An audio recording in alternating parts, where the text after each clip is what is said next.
अरहंत सिद्ध सूरी उपाध्याय साधु सर्व अर्थ के प्रकाशी मांगलिक उपकारी है। तिनको स्वरूप जान रागते भई जो भक्ति काय को नवाई स्तुति को उचारी है। धन्य धन्य तिन्हीं से काज सब आज भये कर जोड़े वारे वारे वंदना हमारी। मंगल कल्याण सुख ऐसो हम चाहते हैं, हो मेरी ऐसी दशा जैसी तुम धारी है। हो मेरी ऐसी दशा जैसी तुम धारी है। हो मेरी ऐसी दशा जैसी तुम धारी है। हे आदिनाथ भगवान, आपने तो जन्म लेकर अपने जन्म को सफल और सार्थक कर लिया। जन्म के दिन ही आपने दीक्षा ले ली और निर्वाण भी प्राप्त कर लिया, लेकिन मैं भी अब पीछे नहीं रहूँगा। आपके बताए हुए मार्ग पर चलूँगा और भावना भाता हूँ कि हो मेरी ऐसी दशा जैसी तुम धारी है।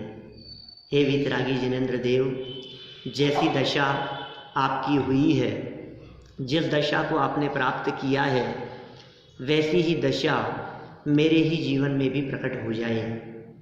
आज आदिनाथ स्वामी का जन्म और तप कल्याणक का महोत्सव है। इस प्रसंग पर अभी हम ध्वजारोहण भी करके आए वहाँ चौड़े रास्ते में, और आदिनाथ भगवान के जीवन से निमित्त और उपादान की चर्चा भी अभी यहाँ करने वाले हैं हम। चर्चा तो हमारी कई दिनों से निमित्त उपादान के संबंध में चल ही रही है। आदिनाथ भगवान के जीवन परिवर्तित होने में, दीक्षा लेने के प्रसंग में एक बहुत प्रसिद्ध निमित्त हम सबके ख्याल में है। वो क्या था? नीलांजना का नृत्य। नृत्य के मृत्यु? मृत्यु।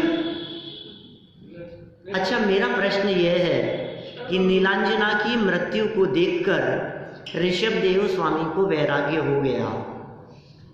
क्या नीलांजना के पहले ऋषभदेव स्वामी ने किसी और की मृत्यु नहीं देखी थी? तो फिर वैराग्य क्यों नहीं हुआ? प्रश्न उठता है हमारे चित्त में। ऋषभदेव स्वामी ने नीलांजना की मौत देखी, मृत्यु देखी और उन्हें वैराग्य हो गया।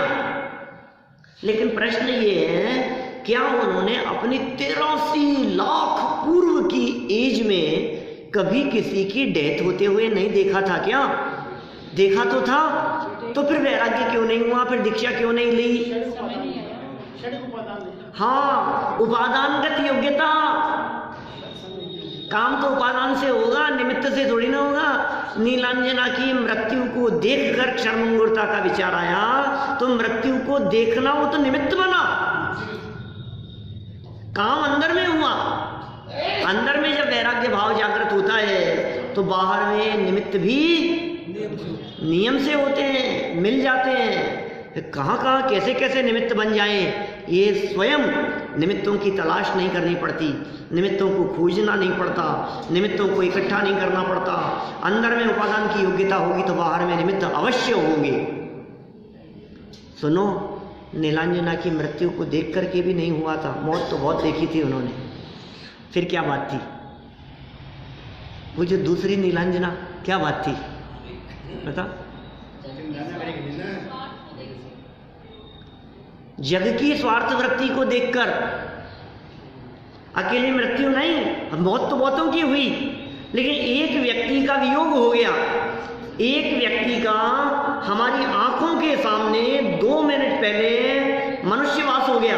स्वर्गवास तो कह नहीं सकते उसका। नीलांजना स्वर्गवासी थोड़ी ना हुई थी। स्वर्ग से तो वापस दोबारा स्वर्ग में नहीं जाते। स्वर्ग के जीव मर करके, देवगति के जीव मर के दोबारा देवगति में जन्म नहीं लेते, इसलिए नीलांजना का स्वर्गवास हो गया। अरे नहीं, तो क्या हुआ था? देव लोग जब आपस में चर्चाएं करते होंगे किसी के वियोग में तो क्या कहते होंगे? स्वर्गवासी, स्वर्गवासी, मनुष्यवास या तिर्यंचवास होता है वहां से मरकर। देव मर करके पुनः देव नहीं बनते, देव मर करके नरक गति में भी नहीं जाते। खैर कोई बात नहीं। अरे उसका तो वियोग हुआ, देह छूटी, प्राणांत हुआ और दूसरी नृत्यांगना को तुरंत प्रस्तुत कर दिया गया। किसी की डेथ पर 2 मिनट के लिए शोक भी नहीं, उसका विचार भी नहीं। क्षणभंगुरता के साथ साथ जगत की स्वार्थ वृत्ति को देख करके नृत्य गान, नाच गान, मौज मस्ती और आयोजन में विघ्न नहीं पड़ जाए, इसके लिए उसकी मृत्यु तक को नजरअंदाज कर दिया गया। ये बात हृदय को छुप गई, अंदर में ये पीड़ा हुई कि यार ये ठीक नहीं है, ये कैसा स्वार्थी जगत है, ये जगत के लोग किस तरह के हैं, कितनी कठोरता इनके हृदयों में दिखाई देने लगी है। जगत की ऐसी वृत्ति को देखकर वैराग्य भाव जागृत हो गया, दीक्षा ले ली उन्होंने। अब जगत की ऐसी वृत्ति को देखकर वैराग्य हुआ कि अंतर में अपने स्वरूप को देखकर वैराग्य हुआ, आंतरिक स्वरूप को देख करके वैराग्य हुआ, ये उपादान की बात है। और जगत के स्वरूप को देख करके वैराग्य हुआ, ये निमित्त की बात है। निमित्त भी था, उपादान भी था। उपादान तो त्रिकाल भी होता है, लेकिन क्षणिक उपादानगत योग्यता जब तक तत्समय की योग्यता नहीं आएगी तब तक दीक्षा भी नहीं होगी। देखो कैसे कैसे प्रसंग बन जाते हैं। उपादान की योग्यता से काम होता है। 66 दिन तक भगवान महावीर स्वामी की वाणी नहीं खिली, उपादान में योग्यता नहीं थी, तो ये ऋषभदेव स्वामी के समूह शरण से वो मारीची निकल करके चला गया। देखो देखो यहाँ चर्चा उठा रहे हैं, हम यहीं से बढ़ते हैं आगे, अपने प्रसंग को आगे बढ़ाते हैं हम, उपादान और निमित्त की इस चर्चा को। जिज्ञासु क्या कह रहा है? पेज नंबर 26, 26 नंबर पेज, बीच में है चर्चा। चारण रिद्धिधारी मुनियों का उपदेश पाकर तो भगवान महावीर के जीव ने अपनी पूर्व शेर की पर्याय में आत्महित किया था। सही बात है ना?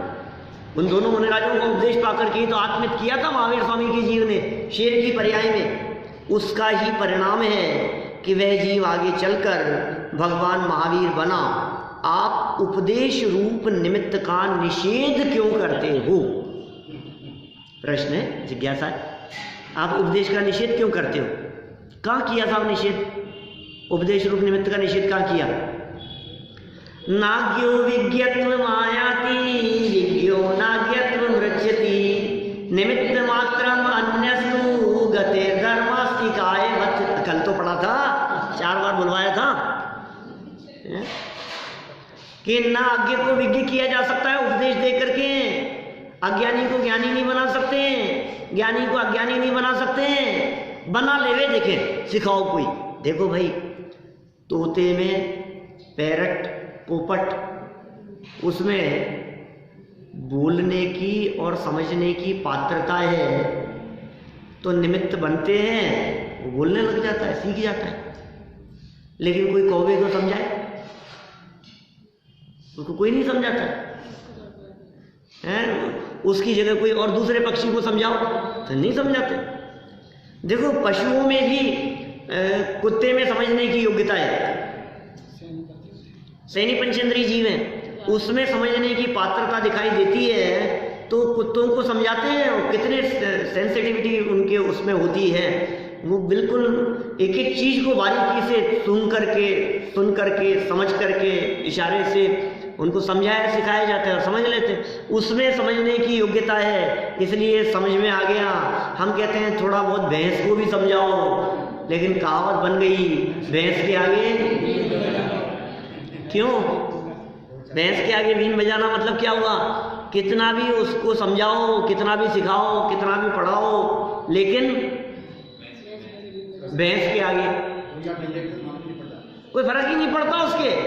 क्यों नहीं फर्क पड़ता है? जाकी जैसी योग्यता, जिसमें जैसी योग्यता होगी काम उसी के हिसाब से होगा। तो शेर की अवस्था में समझ में आ गया उसको कि हाँ समझने की योग्यता थी।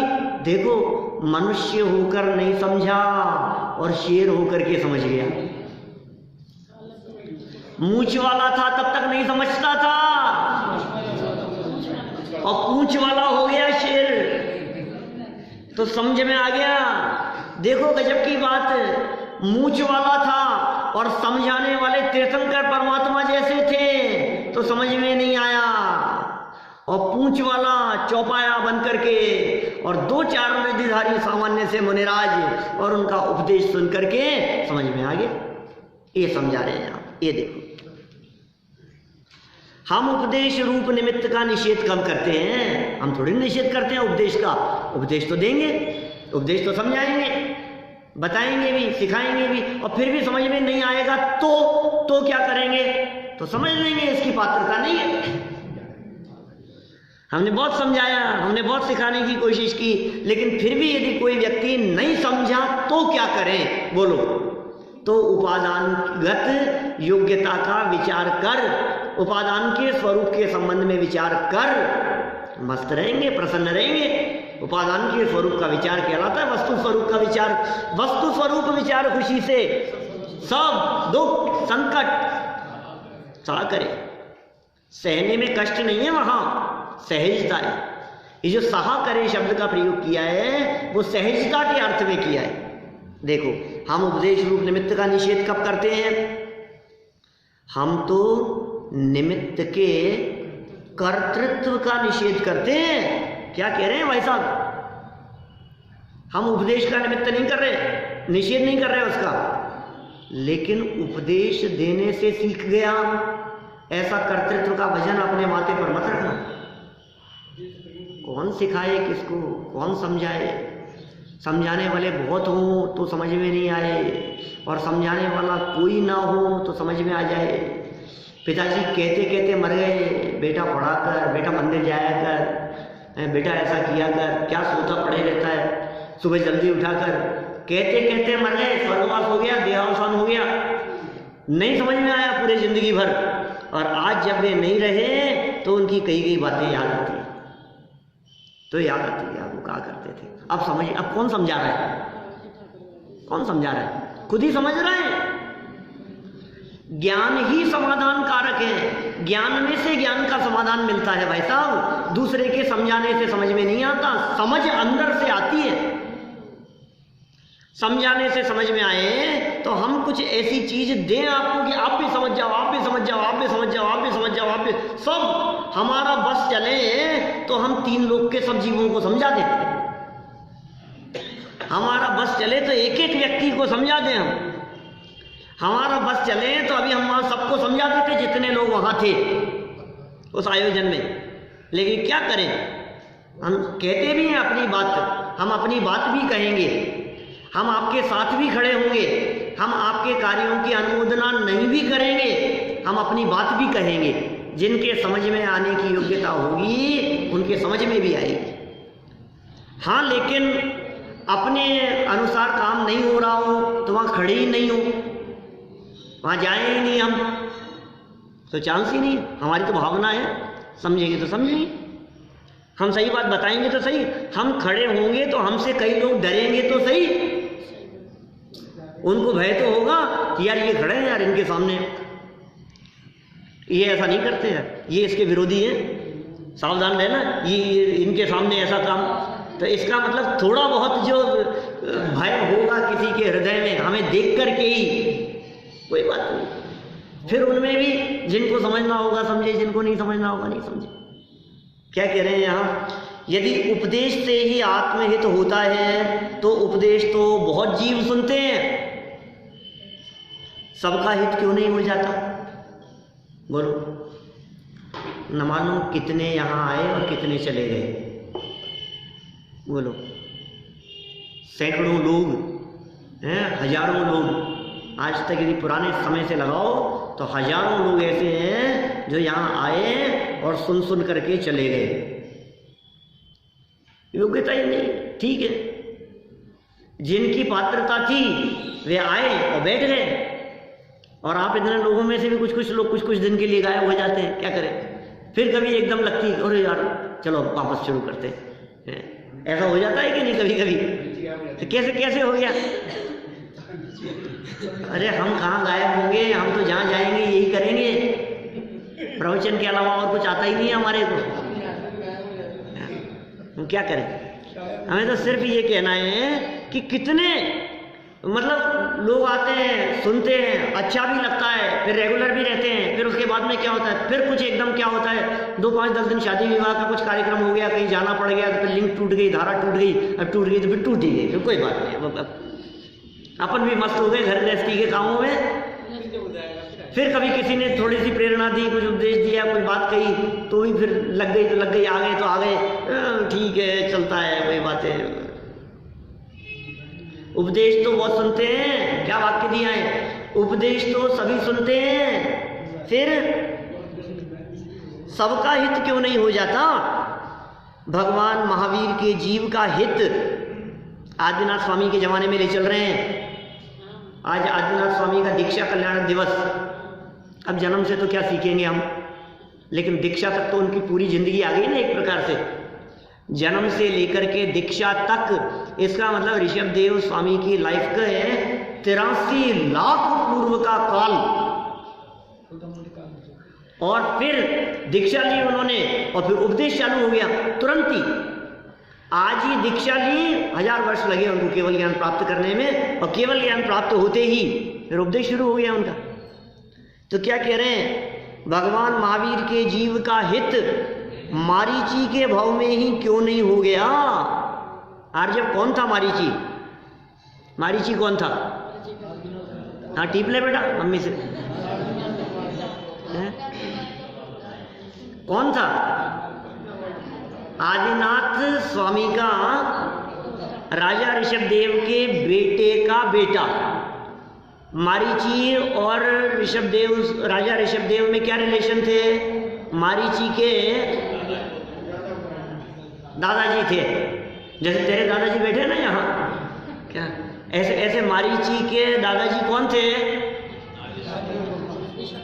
ऋषभ देव।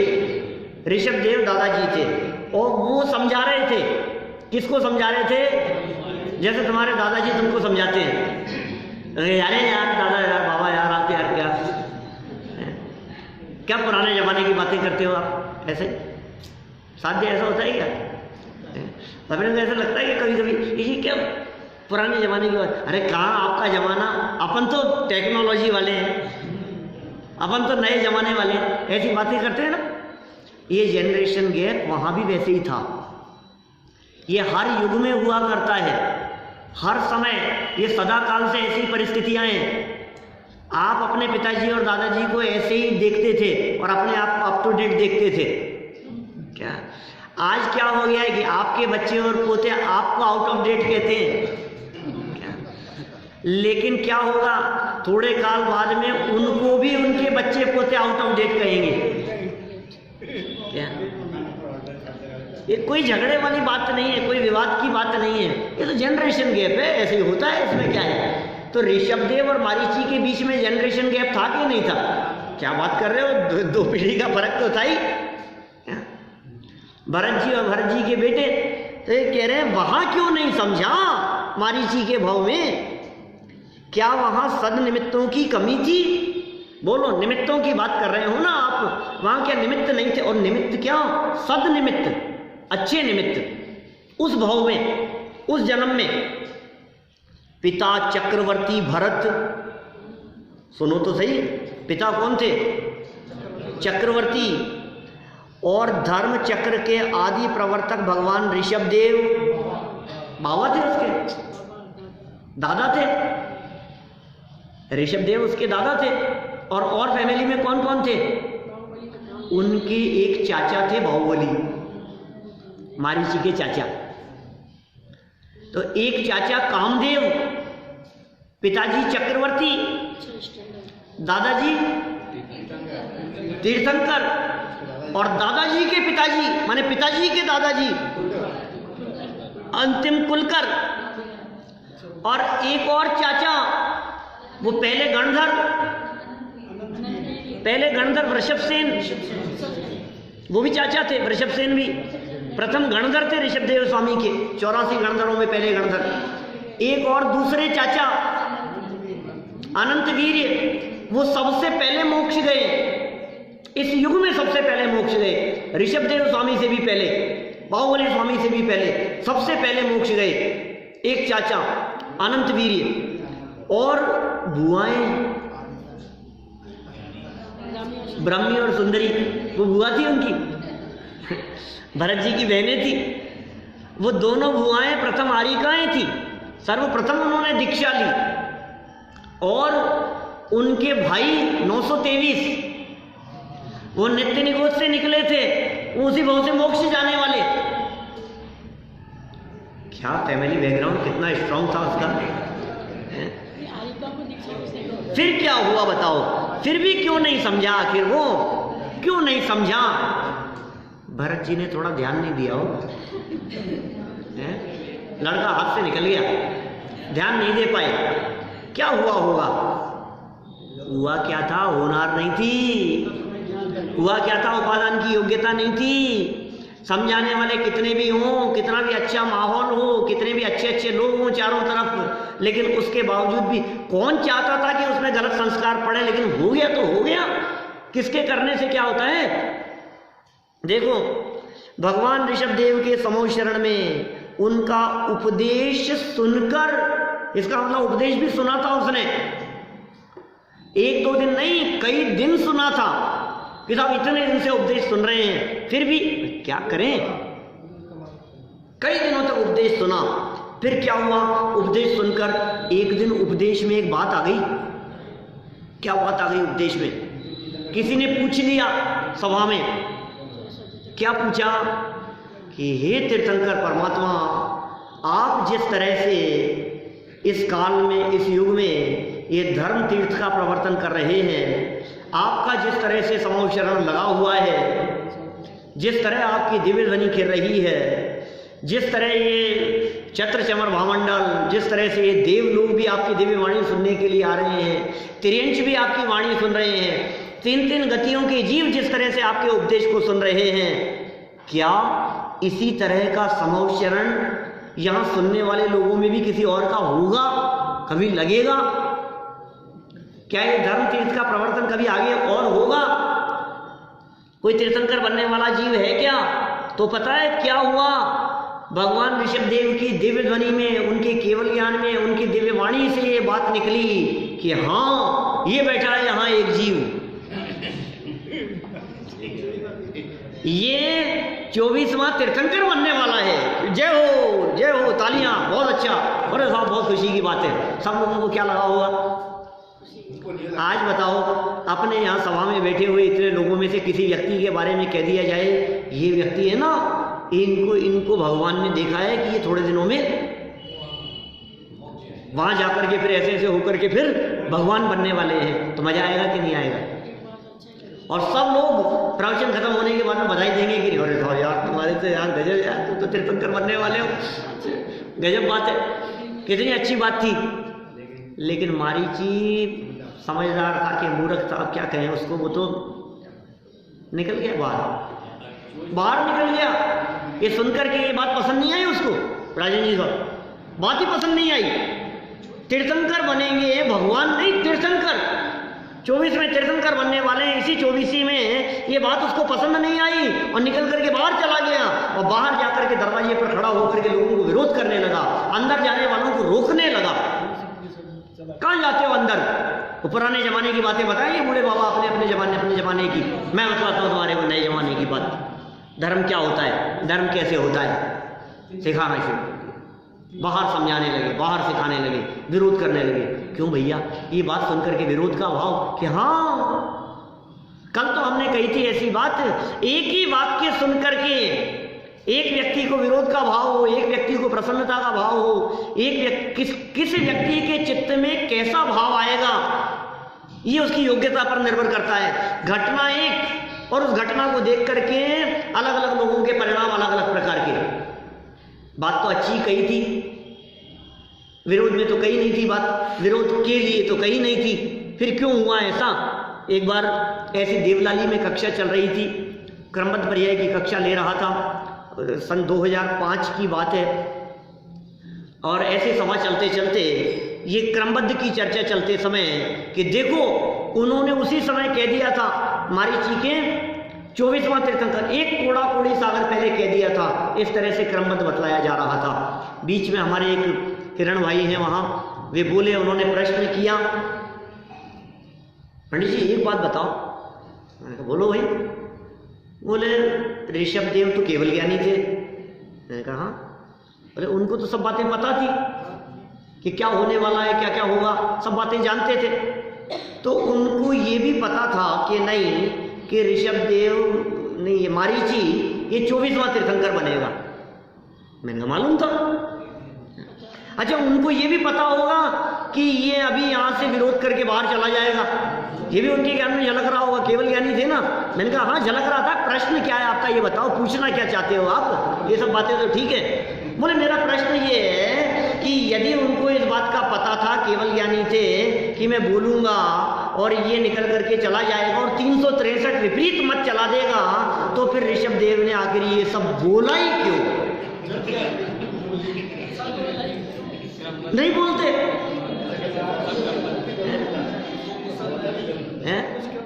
नहीं बोलते वो कुछ भी। फिर तो ये सब नहीं होता ना, इतना सारा झमेला जो वर्तमान में दिखाई दे रहा है। वर्तमान तक आप सोचिए, ये गलत परंपराएं, बहुत मार्मिक बात कहना चाह रहा हूं पारस जी, एक बार यदि कोई गलत परंपरा चल गई, आपके माध्यम से चल गई, आपने चला दी, तो सुनो, एड़ी से चोटी तक का जोर लगा लेना, आप खुद भी नहीं रोक पाओगे उसको।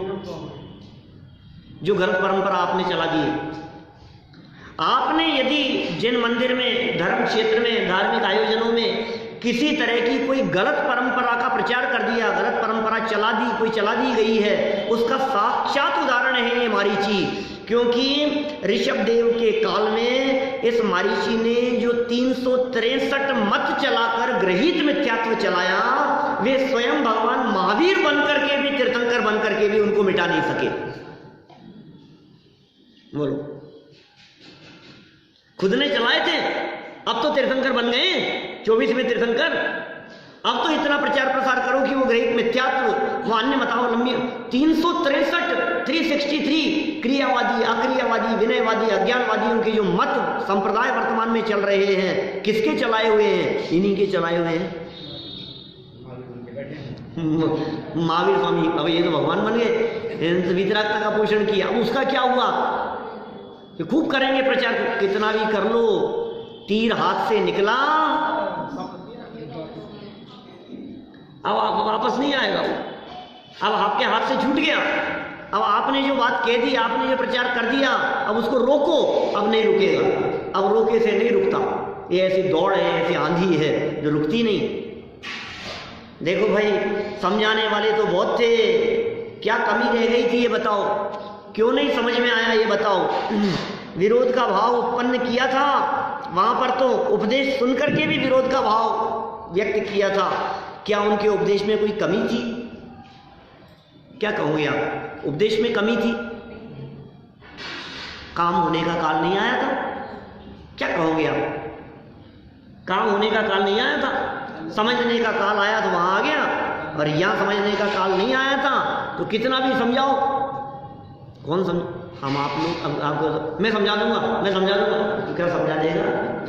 बड़े बड़े तीर्थंकर नहीं समझा पाए। तीर्थंकर तो सर्वश्रेष्ठ उपदेशदाता हैं। मैं आपसे पूछता हूं, इस 3 लोक में सबसे उत्कृष्ट उपदेशदाता कौन है? सर्वोत्कृष्ट उपदेशदाता, जिनसे उत्कृष्ट हितकारी उपदेश इस पूरे 3 लोक में कोई नहीं दे सकता, कौन कहलाएंगे, कौन होंगे? तीर्थंकर परमात्मा। तीर्थंकरों से बढ़कर उपदेश और कौन दे? कोई दे सकता है? कोई नहीं दे सकता। तीर्थंकर परमात्माओं जैसा उपदेश कोई नहीं दे सकता है। फिर क्या हुआ? समझने की योग्यता नहीं थी, समझा लो। देखो, क्या चारणनिधिधारी मुनियों का उपदेश उनसे भी अच्छा था? ऋषभदेव स्वामी तर्क नहीं दे सके साहब, और दोनों मुनिराजों ने तर्क युक्ति से समझाया, तो उनके समझाने से समझ में आ गया। ऐसी बात नहीं है। इसी से सिद्ध होता है कि जब उपादान की तैयारी हो तब कार्य होता ही है।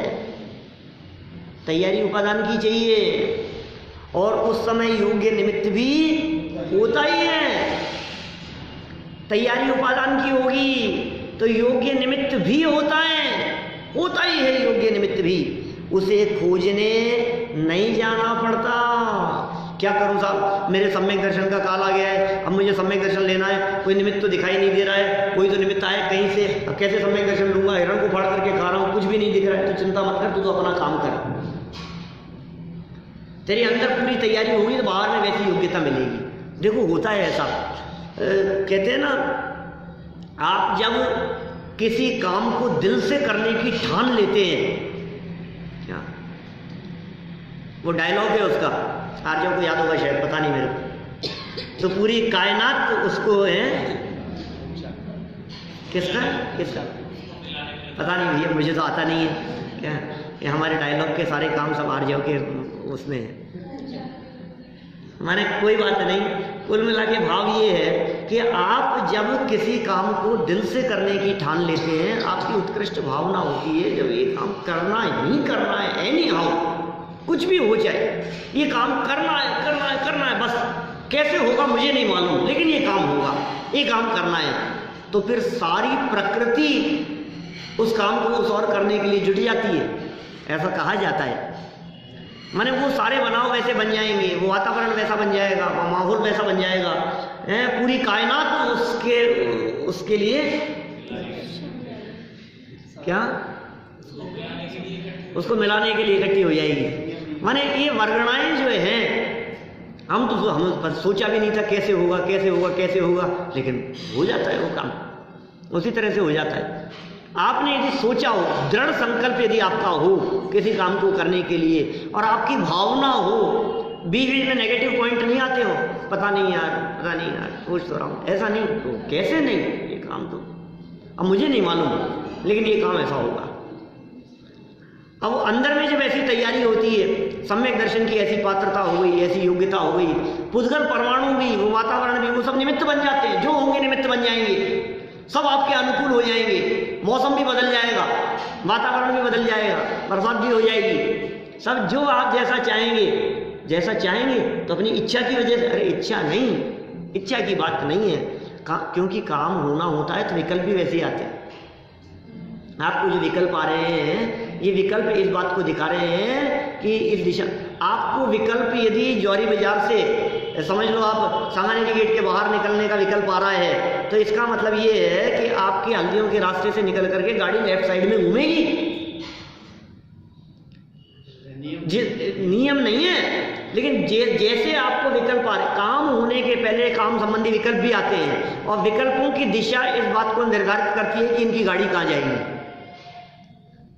गाड़ी किधर जाएगी, इनको किधर जाना है, इस व्यक्ति का फ्यूचर क्या होगा, बताओ कैसे निर्णय करोगे? आप ज्वेलरी का शोरूम खोलोगे, या आप कपड़े की दुकान लगाओगे, या आप फर्नीचर की शॉप खोलोगे, इस बात का निर्णय तभी हो जाएगा जब आपके चित्त में ये विकल्प चल रहे होंगे कि यार मालूम तो करो, ये फर्नीचर कहाँ से खरीदता है, कितने का आता है, इससे पता लग रहा है कि आपका काम क्या होने वाला है, उससे निर्णय होगा ना। आपके यहाँ किचन में आज अभी जाकर के क्या बनने वाला है, कौन सी सब्जी बनने वाली है, ये इस बात से जाना जा सकता है कि आप कौन सी हरी सब्जी खरीद करके लाए हो बाजार से। विकल्प भी वही आ रहे हैं, फिर वही सब्जी साफ होती है, वही सुधरती है, फिर क्या होता है कि नहीं साफ तो ये कर रहे हैं, लेकिन क्या पता कौन सी बन जाए। अरे साहब ये तो देखो, हम तो ये जो है ना, ये लौकी आती है क्या आजकल, बनती है ना, हाँ बनती रहती है। देखो लौकी बन रही है ये यहाँ से आप उसको छील रहे हो, अब हमने पूछा क्या बनने की तैयारी है, ये देखो भाई अभी तो आप ही उपादान निमित्त पढ़ा करके आए हो, क्या हमें तो पता नहीं है। अब क्या बनने की योग्यता है, जो बनने की योग्यता होगी वो तो उपादान की योग्यता से बनेगा, क्या तो हम तो कुछ भी नहीं कह सकते क्या बनेगा, कुछ तो बताओ, कि हम बता नहीं सकते, वो तो जब बनेगा तभी बनेगा अपनी योग्यता से। कि सुनो भाई, ये जो आप काम कर रहे हो, इस काम को देख करके कहा जा सकता है कि काम क्या होने वाला है, इसकी योग्यता है रोटी की, क्या ये अभी दिखने वाली घटनाओं से, परिस्थितियों से, आपके क्रियाकलाप से हम ये कह सकते हैं कि अनंतर पूर्व क्षणवर्ती पर्यायों का श्रृंखला है। क्योंकि सब्जी छोंकने के पहले उसमें क्या क्या होता है, वो कुकर, प्रेशर कुकर में डालने के पहले वो धुलेगी, और धुलने के पहले उसके पीस होंगे, पीस होने के पहले वो छिलेगी, धुलेगी, जो भी होना है। तो ये सारी क्या है चीजें, ये अनंतर पूर्व क्षणवर्ती पर्याय रूप क्षणिक उपादान कारण है। और हमारे द्वारा जो चक्कू चलाना है और जो कोई भी क्रिया है वो तो सब हम निमित्त है। हाँ, हो सकता है कि सब्जी के बनने में आप निमित्त नहीं बनो, कोई और निमित्त बन जाए।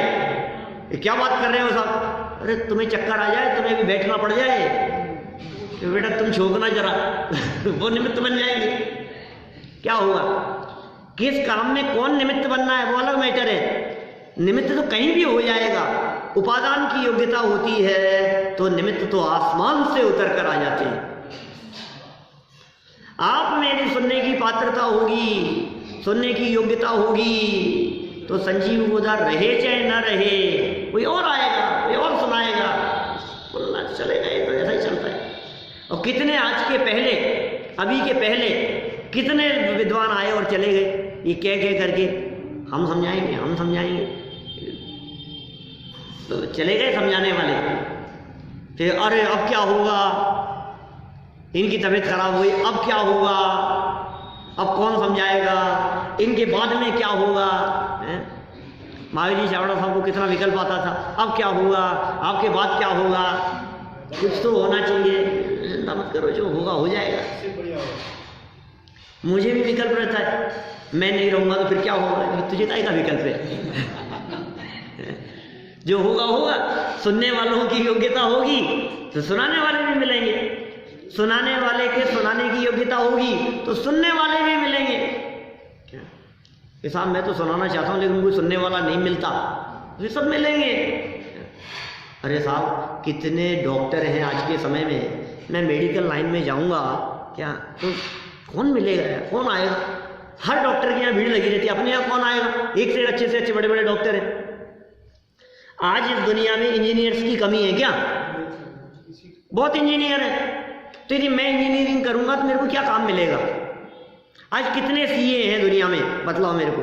चार्टर्ड अकाउंटेंट है, सीए हैं, एमबीए, कितने कितने सब डिग्रियों वाले हैं। तो मैं करूं कि नहीं करूं?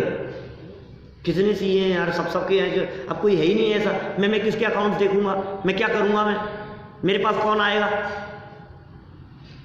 ये तो चिंता मत कर यार। कितनी आज फर्नीचर की कितनी दुकानें होगी साहब आपके यहाँ किशनपुर में?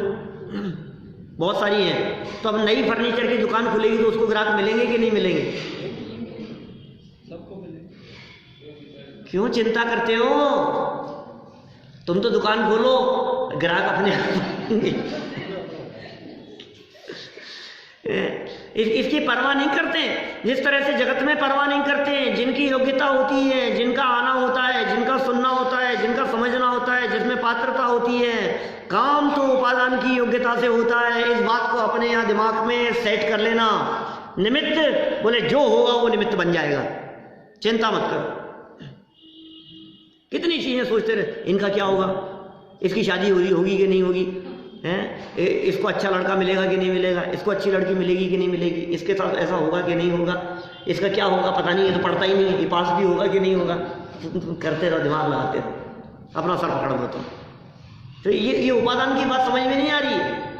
उपादानगत योग्यता, उसकी यहाँ चर्चा चल रही है। उन मुनिराजों का उपदेश क्या ऋषभ देव के उपदेश से भी अच्छा था? इसी से सिद्ध होता है कि जब उपादान की तैयारी होती है, तैयारी हो तब कार्य होता ही है, और उस समय योग्य निमित्त भी होता ही है। उसे खोजने नहीं जाना पड़ता। क्रूर शेर की पर्याय में, घोर वन में उपदेश का कहां अवसर था? कोई कह सकता था? आप वहां से गुजर रहे हो और काफी दूर से आपने शेर को देखा, हिरण को फाड़ के खा रहा है। फाड़ दिया इसने। आप दूर से देख रहे हैं और वो पीछा कर रहा है, एक हिरण दौड़ रहा है, उसके पीछे शेर दौड़ रहा है। आप देख रहे हो वो दृश्य, आप दूरबीन लगा रखी है आपने, और एकदम क्या हुआ, ये हिरण के ऊपर झपट्टा मारा और ये फाड़ दिया उसको, लहूलुहान कर दिया उसको। हाथ सारे पंजे सब खून से लथपथ दिखाई दे रहे हैं, खाने लग गया उसे। कौन व्यक्ति स्वप्न में भी ऐसा सोच सकता है कि ये जीव अभी इन सब चीजों का त्याग कर देगा? अभी त्याग करने वाला है, ये मांसाहार का त्याग कर देगा, ये सम्यक दर्शन की प्राप्ति कर लेगा, ये मोक्ष मार्गी हो जाएगा, ये आत्मदर्शन कर लेगा, ये वेद विज्ञानी हो जाएगा, और ये मुंह का मुंह में और बाहर का बाहर रह जाएगा। ये जीवन पर्यंत के लिए मांसाहार का त्याग तो करेगा ही, अरे हरी घास खाने का त्याग कर देगा, सूखी घास खाएगा। कह सकते हैं आप, सोच सकते हैं? अभी तो आप सब कहेंगे हमको सबको पता है ना कहानी, हमको सबको मालूम है, इसलिए हम सब फटाफट कह देते हैं कि हाँ भाई वो तो सम्यक दर्शन होगा भी, इसको पता है आपको। अच्छा चलो, अभी यहाँ से आप नीचे उतरे और नीचे उतर करके किन्हीं कुत्तों को झगड़ते हुए देखा आपने, आप कह सकते हो कि कुत्ता कोई सम्यक दर्शन ले लेगा? अपने को तो कभी सपने में भी नहीं सोच सकते हम तो, किसी कुत्ते को, किसी गाय को। आप सोच सकते हो सामने कबूतर बैठा है, वो कबूतर सम्यक दर्शन लेने वाला है भी? कोई नहीं सोच सकता। ये क्या करेगा यार, ये तो जगत के जीव हैं, देखो आप क्या दुर्दशा है, आपको उनकी दुर्दशा दिखाई दे रही है। और वे यदि सम्यक दर्शन ले ले रहे हैं तो उनको जगत के इन प्राणियों की दुर्दशा दिखाई देती है। ये रोज मंदिर के चक्कर लगाते हैं, भगवान को सलाम कर आते हैं, इनको पता ही नहीं है भगवान का क्या स्वरूप है। ये रोज आदिनाथ भगवान को अर्घ चढ़ाते हैं, शुचि निर्मल नीरम गंध सुअक्षत पुष्प चरुले मन हर्षाय, वो अर्घ चढ़ा दो आप। ओम ह्रीम श्री आदिनाथ भगवान, आदिनाथ जिनेन्द्राय। कौन है आदिनाथ भगवान? उनको आदिनाथ क्यों कहते हैं, उन्हें क्यों याद कर रहे हो? कोड़ा कोड़ी सागर के बाद में भी उन्होंने आखिर ऐसा आपको क्या दिया है, कुछ पता होना चाहिए कि नहीं? क्या पता, देखो कहाँ अवसर था, कौन समझाने वाला है, कहीं अवसर नहीं था, पर उसका पुरुषार्थ जगा, अंदर में पुरुषार्थ जगा। तो निमित्त आकाश से उतर कर आए, आकाश से, बोलो, आकाश से उतर करके निमित्त आ गए। इसीलिए तो कहा था कि आत्मार्थी को निमित्तों की खोज में व्यग्र नहीं होना चाहिए। अरे वाह, हमारे कब निमित्त आएगा, देखो ये अब कब कोई निमित्त आए तो काम हो। निमित्त देखता रहता, निमित्तों को देखो, निमित्तों को देखो। अब कौन निमित्त बनेगा, कौन निमित्त बनेगा, तो चिंता मत कर, सब निमित्त बन जाएगा। अपने लड़की के लिए वर खोजता रहता है, और कहाँ तक खोजता है, देश विदेश परदेश दूर दूर तक, और 1 साल 2 साल 3 साल हो गए तलाशते, और फिर बाद में हुई तो क्या हुआ, जो पड़ोस में मिल गया। मतलब ऐसा होता है कि नहीं?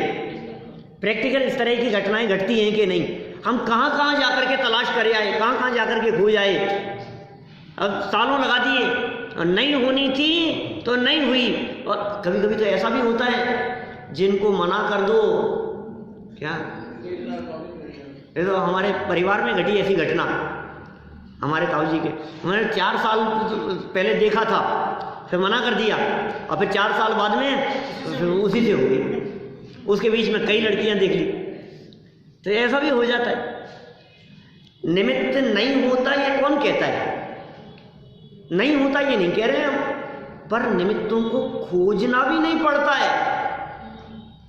पॉइंट क्या है, इंपॉर्टेंट बात क्या है? निमित्त होता नहीं है, हम ये नहीं कह रहे, निमित्त तो होता है, निमित्त तो होगा, 100% होगा, लेकिन निमित्त खोजना नहीं पड़ेगा। जब उपादान में कार्य होता है तो तदनुकूल निमित्त होता ही है। निमित्तों के अनुसार कार्य नहीं होता है, कार्य के अनुसार निमित्त कहा जाता है। बहुत इंपॉर्टेंट बात कह दी, निमित्त के अनुसार कार्य नहीं होता है, कार्य होता है तो निमित्त कहा जाता है। देखो किसी व्यक्ति के पास होने में निमित्त किसे कहा जाए? मतलब ये जो है ना सात्विक के टॉप करने में निमित्त कौन है? बताओ। कई निमित्त है। अभी तो एग्जाम चल रहे हैं, कहाँ किया है टॉप? भाई साहब, काम होगा तो निमित्त का कथन होगा। काम जब तक नहीं हुआ है तब तक निमित्त की चर्चा भी नहीं होगी।